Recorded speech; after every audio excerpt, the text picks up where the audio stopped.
Happy Friday, everybody. Welcome to another weekend of racing here at Woodbine Mohawk Park. A snowy and cold edition here. I've been lucky. No snow where I am as I bring in my co-host, the Hall of Famer, Randy Waples.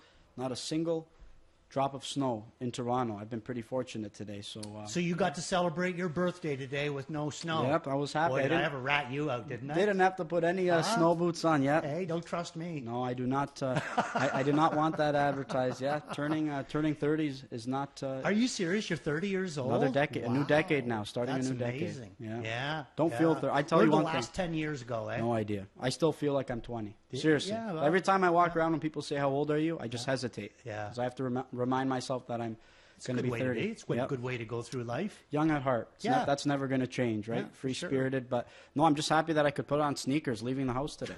That's what I'm happy about. It's a huge. I hate the snow. I'm telling you. Yeah. I hate it. I came from the Guelph area. Absolutely brutal. There's we probably got 5 inches. Chad, he got hit harder up in Elmira. Yeah, he had to do double the workout today. He had to do some shoveling. He also had to make his way here, so you could tell he wasn't as out of breath because he was just building up his stamina, right? Going up the stairs tonight, he already had to do a lot of shoveling. Sure, shoveling that driveway that holds 6 SUVs. It's a lot of work. Yeah, no doubt about that. Absolutely. Yeah, when you're up at Shea Rosima, this is what happens. That's what happens. They don't have somebody to handle the all the stuff outside. So it's what happens when you have to clean a mansion, right? We got the big bucks. No, that's what.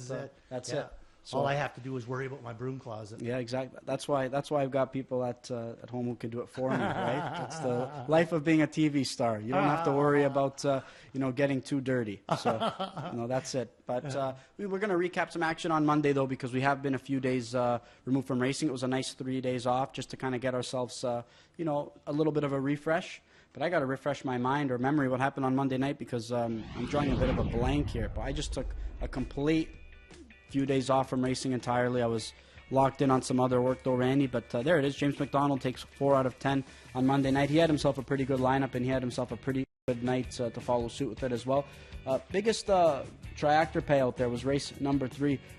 Obviously benefited from a couple of rivals hooking wheels. I have a feeling you'll have a lot to say on Monday about one of the charges that looked like an eventual winner in that event, but still a nice effort there by moving on over to get the job done at a big number.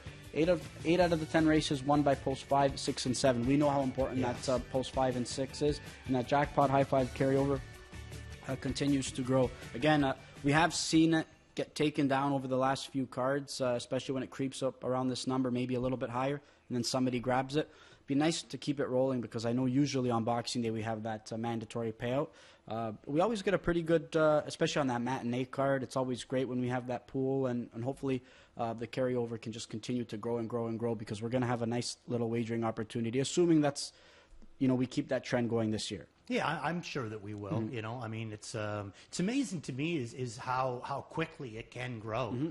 I mean, again, like you said, in the last little while we have had the odd person win it when it's just starting to kind of grow up around $30,000 to $40,000, up to 50 now. But it just seems like when it starts to get to this number, if it's not one, it really starts to snowball slowly. But again, it's what piques everybody's interest is, of course, when it's a mandatory payout. That's when everybody, it's like they stop what they're doing and they're going to allocate some wagering dollars on that sequence. And how could you not? Once that sequence becomes a mandatory, it's a no-brainer to participate. It's why we see that pool, grow so much on mandatory day.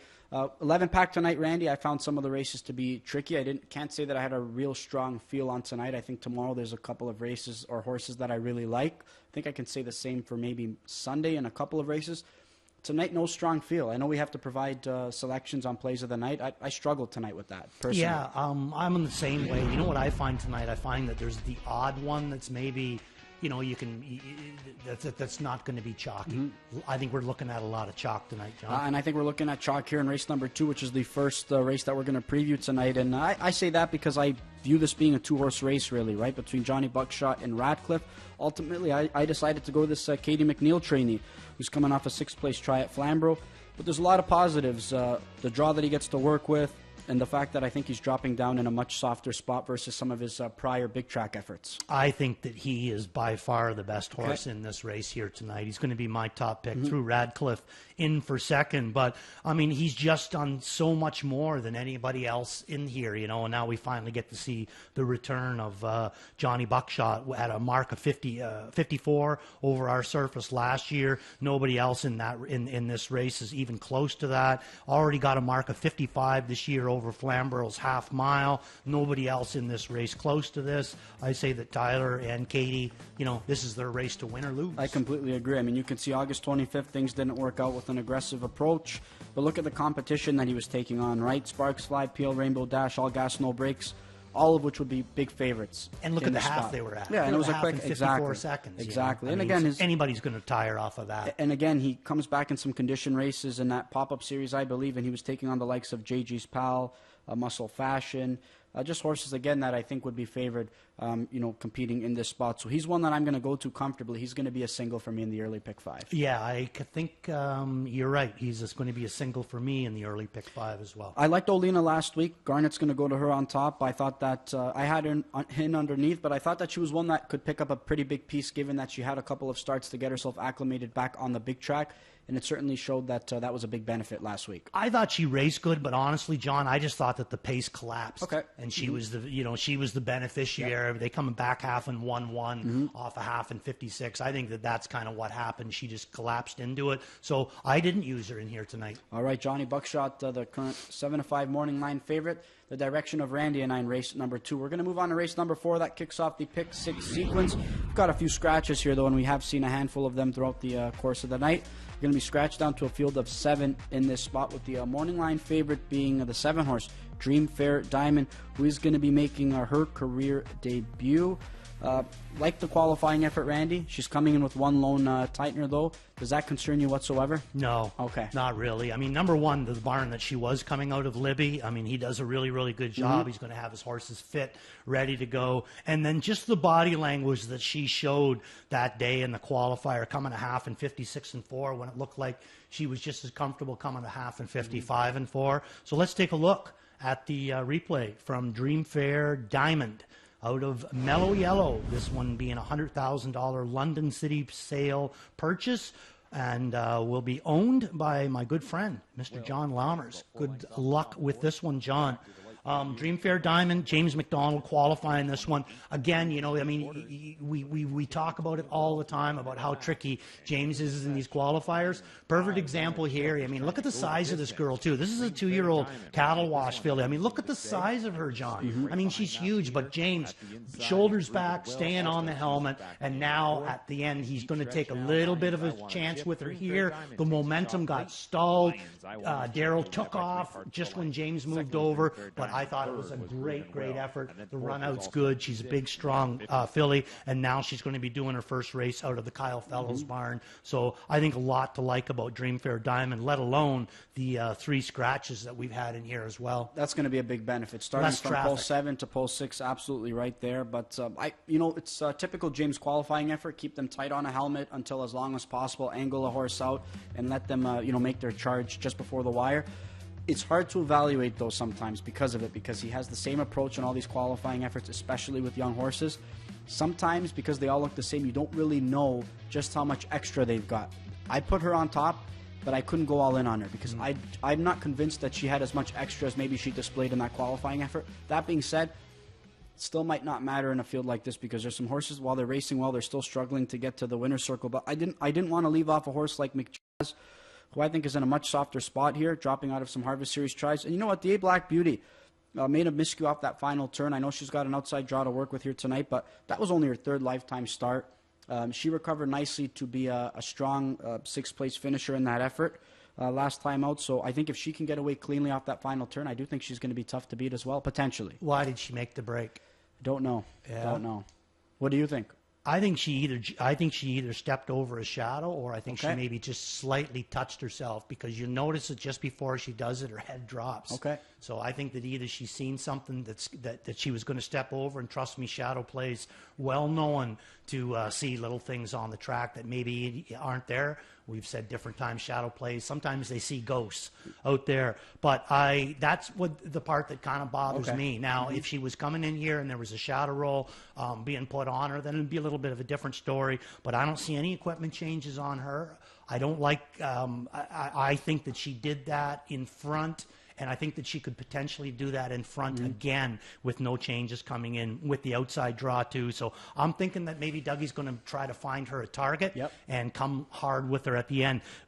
Basically what James did 2 starts ago, and maybe that's going to be able to get the job done. But if he's too far back and James leans forward with Dreamfair Orchid, or Dreamfair Diamond, which I think he will, you know, and he has too much ground to make up to what I consider to be a strong filly anyway. Even first start, I still say Dreamfair Diamond can get the job done. The one thing that stands out to me, and again, I did go Dreamfair Diamond's direction, but the one thing that stood out to me about DA Black Beauty is when you watch 2 starts back, James kind of took his time there at the, approaching that final turn. When he angled her out at the head of the lane, she was full of pace.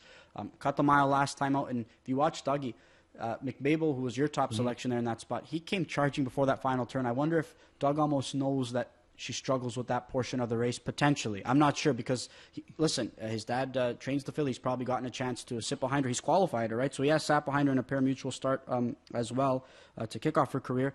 Maybe he just kind of knows some of her quirks, and I think maybe that was a bit of a benefit maybe with his timing of that move last time. I think that you're really, really close to the answer there too. I mean, well, why would he pick against her last week when she went off as 30-cent favorite? You know, why would he go to McMaybell? Yeah, he did the handicapping.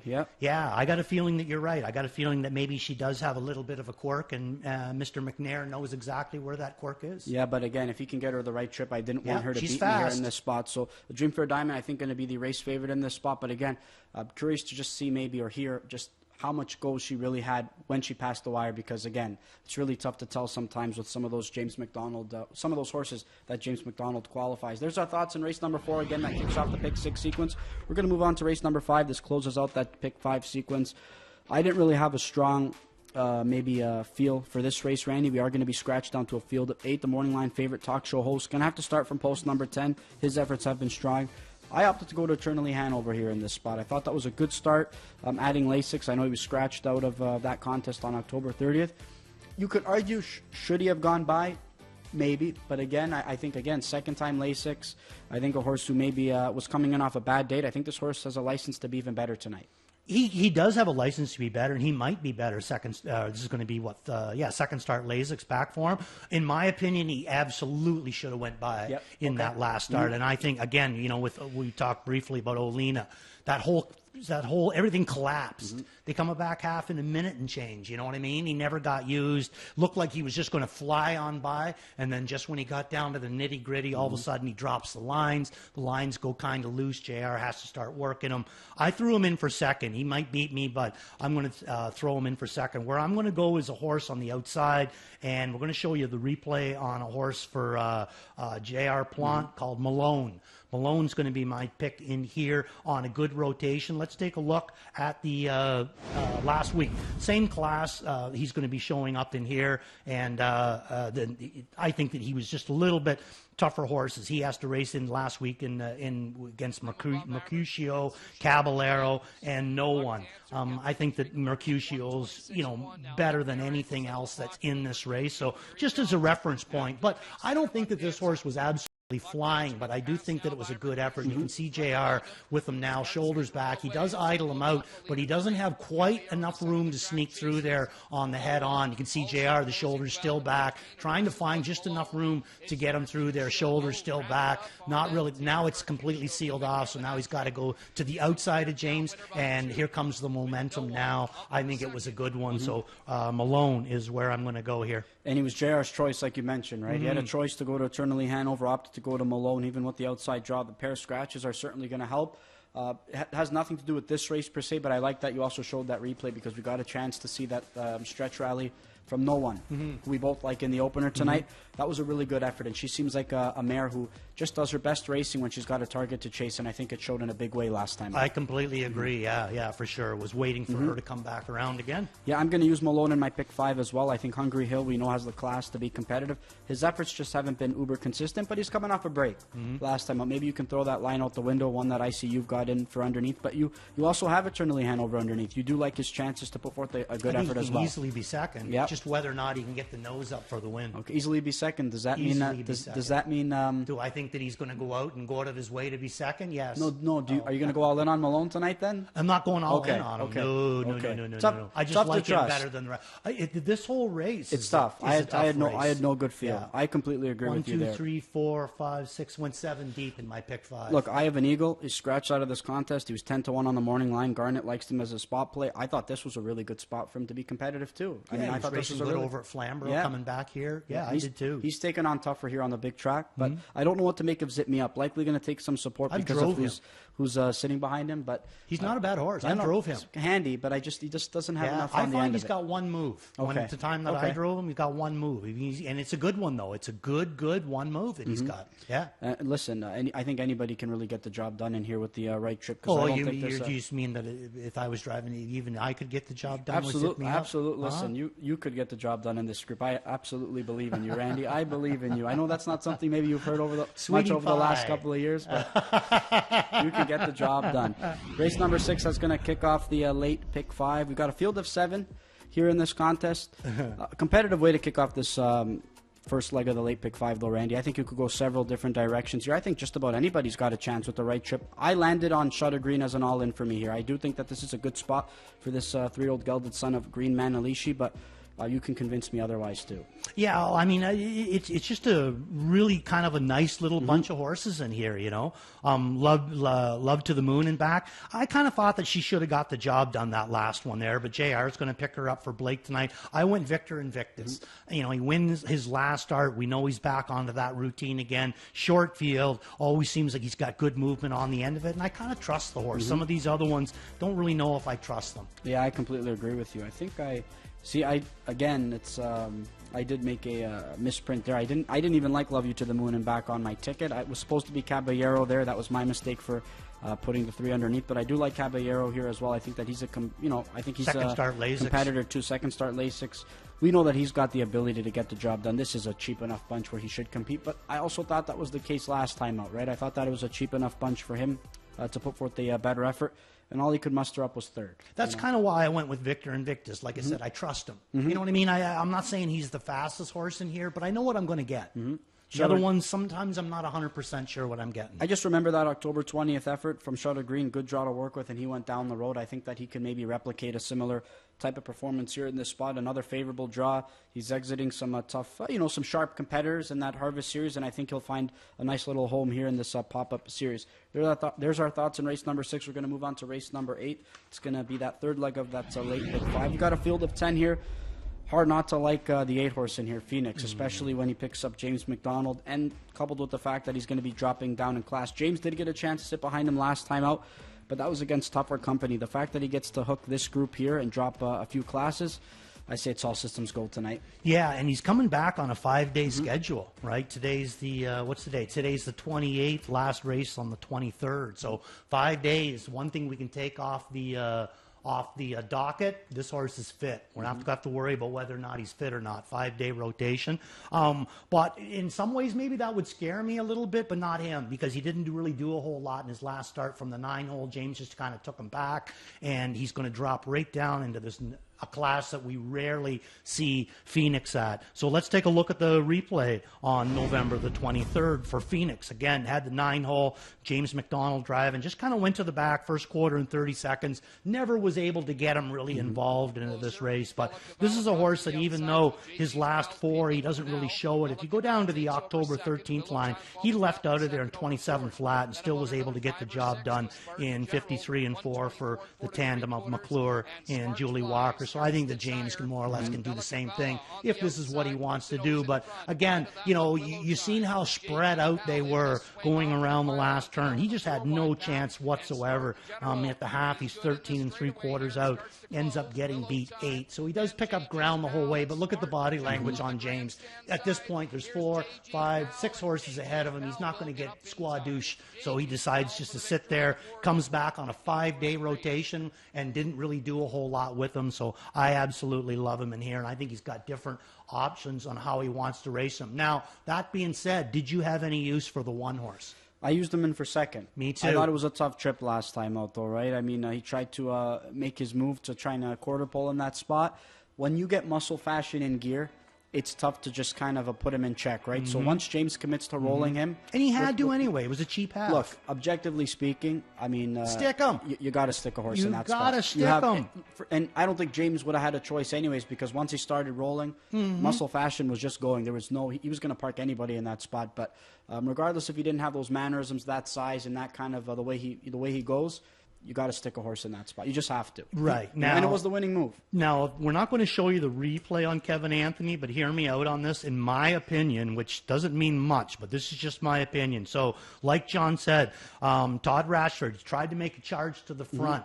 And a lot of times it's going to work. But like, John was also saying, Muscle Fashion was already camped up there, and James had to cook him out of there. Yep. You know, he had to unleash him there to get him to that point. He was wired up pretty good when, by the time Todd got up alongside him, there was no chance that he was going to be able to let him go. Now, Todd stays where he does, just sits right by side, does a really, really good job. Cheap quarter, never takes on James at all, just sits out there. But then when they got about 3/4 of the way around the turn, the 2-hole opened up, and he took a hold, moved him down in the 2-hole. And I honestly think at that point, Kevin got mad, shook his head and got mad and made a break. So to me, I'm more than willing to throw that break out and concentrate on him. I think it's a 2-horse race. I think it's a 2-horse race between Kevin Anthony and Phoenix. Both of them, James going to be staying with Phoenix. Trevor Henry picking up Kevin Anthony, who's drove Kevin Anthony many times in the past. I think you're absolutely right about the miscue too, because I've spoken to Joanne a handful of times regarding Kevin Anthony and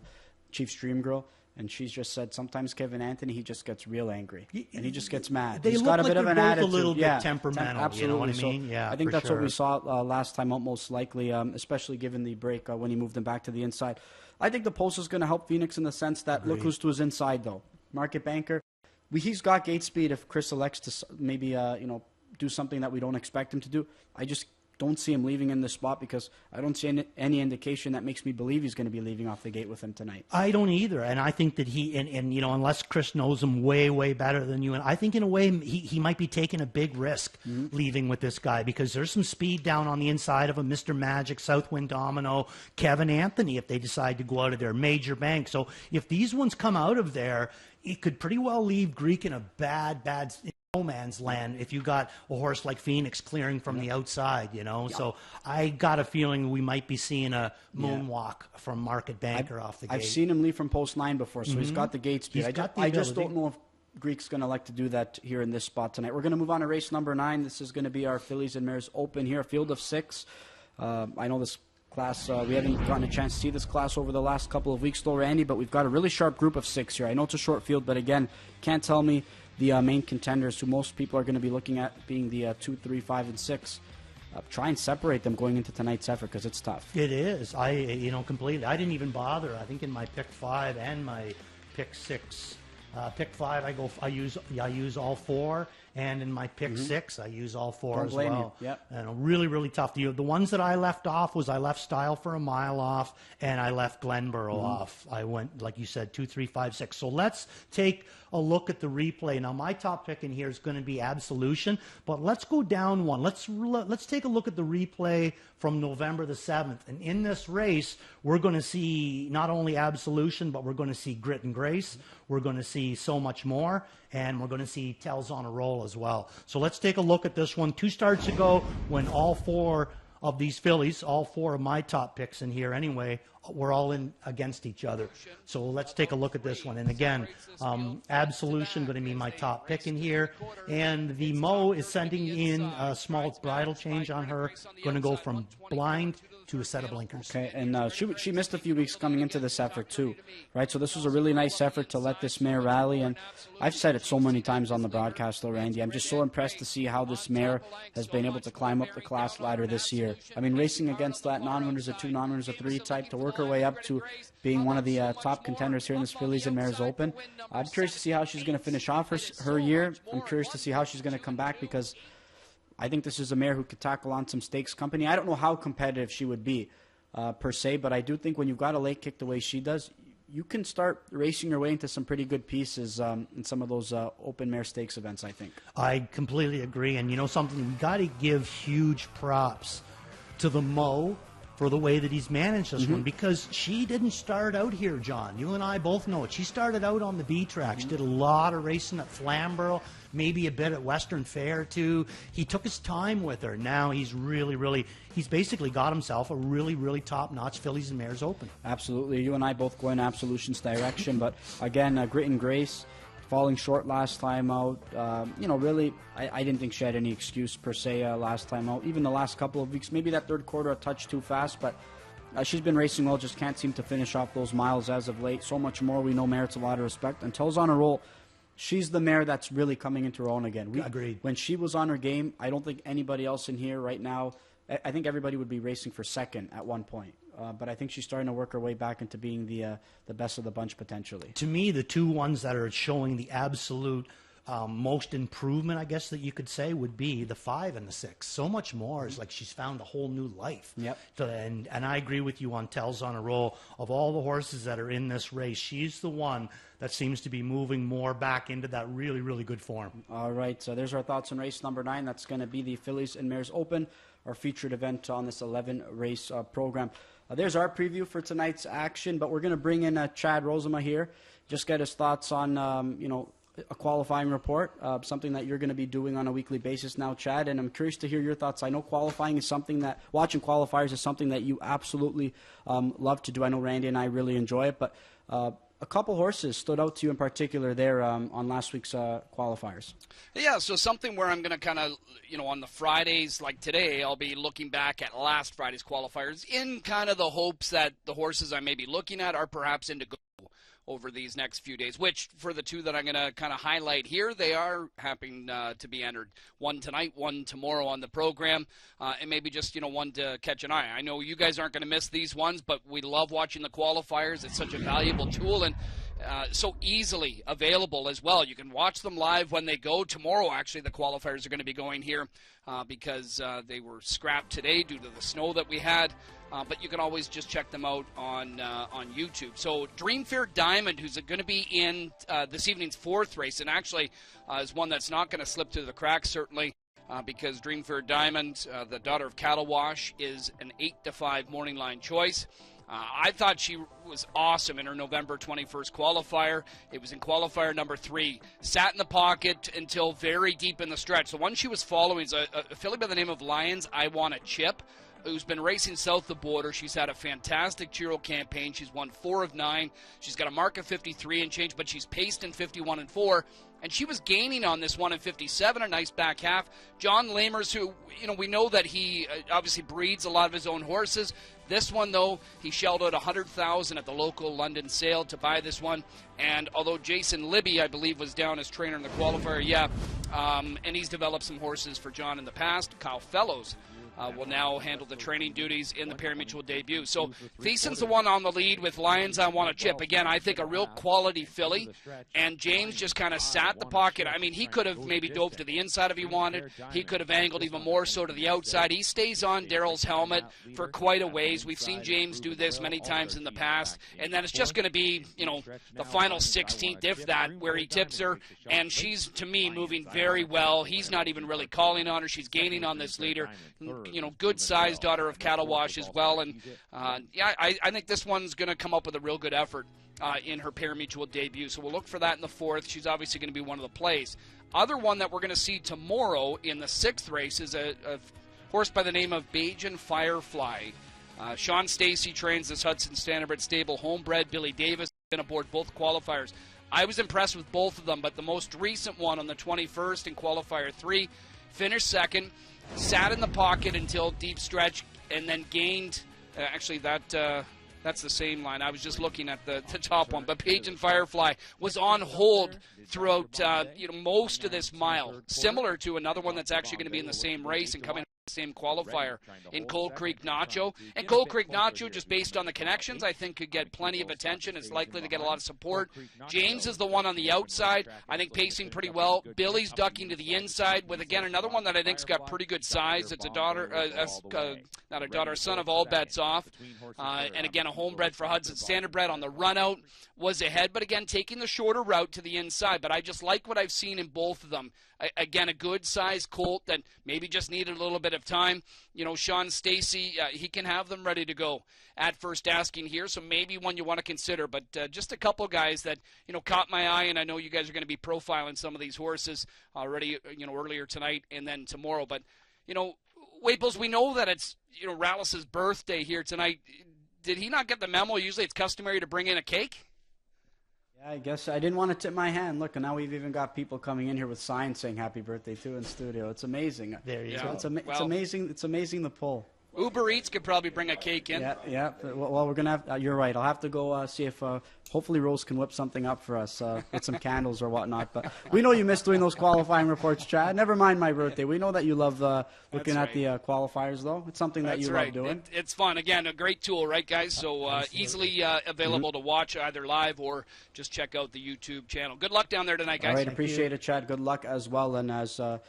Nice couple of qualifiers that Chad profiled. Upstairs. Sharp Eye, and I think we might be previewing that first qualifier for that one of Sean Stacy that he's debuting. I'm drawing a blank on the name, even though it was just on the screen. But the first qualifier I thought was equally as impressive as that second one where he shot up the inside. But nevertheless, we'll get a chance to look at that tomorrow. So when he's in to go make his debut. But we've got some plays of the night, Randy, and let's see what you can provide. Oh, early pick 5 ticket, actually. So let's go through your early pick 5 sequence. Single city, buddy. All right. No one's going to be my single in the first. Race number 2, I'm singling Johnny Buckshot. Race number 3, 2 deep, Jamila. She's got it all. Race number 4, 2 deep, Dreamfair Diamond, D.A. Black Betty. And in race number 5, you can see a lot of numbers there. I go 1, 2, 3, 4, 7, 8, 10. Really tough sequence I found in race number 5. Can't fault you there. And you and I, we need to keep our fingers crossed, and hopefully we can get through the first 2 legs because we're going the same way. Key the 1, key the 5, and then I have 3 by 3 by 3 the rest of the way. So we need no one to kick off the festivities here. Race number 3. Not sure if that Fabulous Freddy is one that we can rely on, though. I don't think that's a reliable favorite at 3-2, though. Yeah, I'm not 100% sure, and I'd really like to know who called anybody coming out of that camp there Fabulous. Yep. Fabulous. So where would you get Fabulous? I don't know. Us Greeks, we come up with some odd names, I'll tell you that much. But it's 8-5 favorite right now as we get set to close to get close to race number 1. Now let's look at your 4-pack here tonight. Okay, I'm going to start mine off in race number 4. That's going to be Waples Watch. It's going to be Dreamfair Diamond. Is going to be my Waples Watch in that one. And then in race number 5, I'm going to go Malone. Is going to be a Worth a Look. In race number 8, All In's going to be Phoenix. And in race number 9, Beat the Favorite is going to be Absolution in the Fillies and Mares Open. I'm on board for 3 of those, Randy. They're not going to be on my plays board, but I think one of them is actually, maybe Phoenix might be my all-in. I'm in agreement with you. There it is. Phoenix is going to be my all-in play. My best bet's going to be no one to kick off the opener. Again, like we mentioned, I'm hoping we see an off-the-pace approach because I think that mare's going to put forth a good showing tonight. Spot play, Shutter Green, and Worth a Look, Sorcha Sealster. That's interesting. Worth a Look. You know what? Caviar and Crackers, post 10. I think Sorcha Sealster, you and I both know that she's got the ability when she's on her game. So that's why I say she's worth a look. It's not one that I think you can rely on heavily, but I think with the right trip, the price is going to be right tonight. All right, we're going to look at some other resident handicappers in their place tonight. Malone, Phoenix, and Chiefs Dream Girl from Kevin Ploutzer, Garnet Barnsdale, as well as Ghislaine Paquette. Again, we like those selections as well. And thanks again for Kevin for taking over some DR